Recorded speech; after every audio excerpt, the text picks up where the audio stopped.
Hello everyone, this is today's video analysis for December 6, 2018. Today we're going to take a look at the USDJPY, the US dollar versus the Japanese yen, for today's trade analysis starting here on the daily time frame. The first thing I want to point out here is, of course, the long-term uptrend this currency pair has been in. We have the black trend line here starting back in May, going all the way into the current time frame, but actually that uptrend obviously goes much deeper than that, all the way back into March of this year, into the bottom of the chart and the mid 104s down at the bottom left hand side of the chart. So it's been quite a long-term uptrend.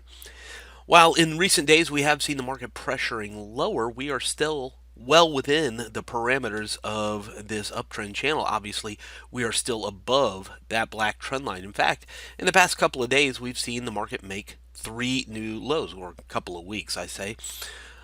Three new higher lows. You can see the low here, the low here, and the low here as it continues to ride up that trend line. Today, we are challenging very close to that trend line, the yellow shaded area. Very interesting area that we want to zoom in on here in a moment. But yellow zone as support, black trend line as support. Just underneath and shy of the market is the 100 period moving average. It's actually paralleling right along that black trend line as we speak. So let's go ahead and dive into this yellow zone and see what we can do with it today. Let's go ahead and zoom in.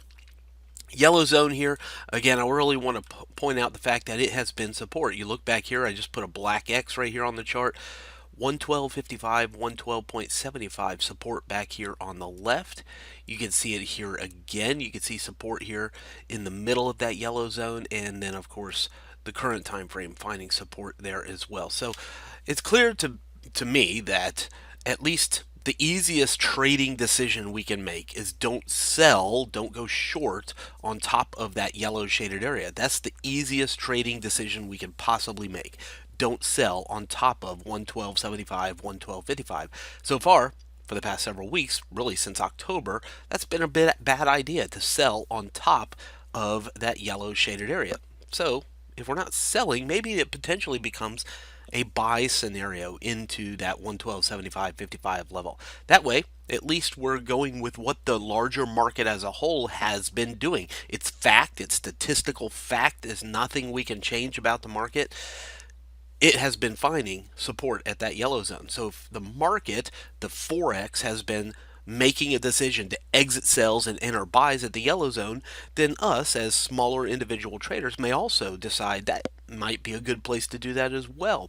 Risk reward wise, better for buying. Risk reward tells us that if we're going to look for an opportunity, we want to see a pretty decent target.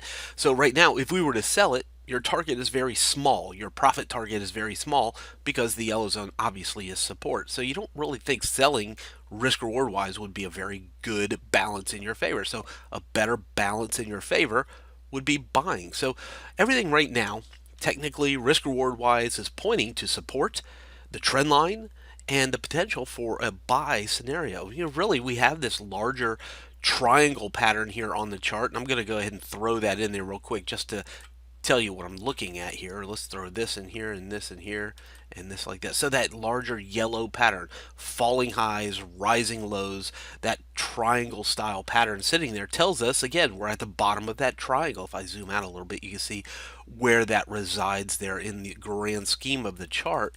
It's right there at the top of our trend. So again, we're at the bottom of that triangle. It tells us that there's probably more likely a better reason to go long than it would be to go short here for the US yen. So let's go ahead and zoom it back in here like this.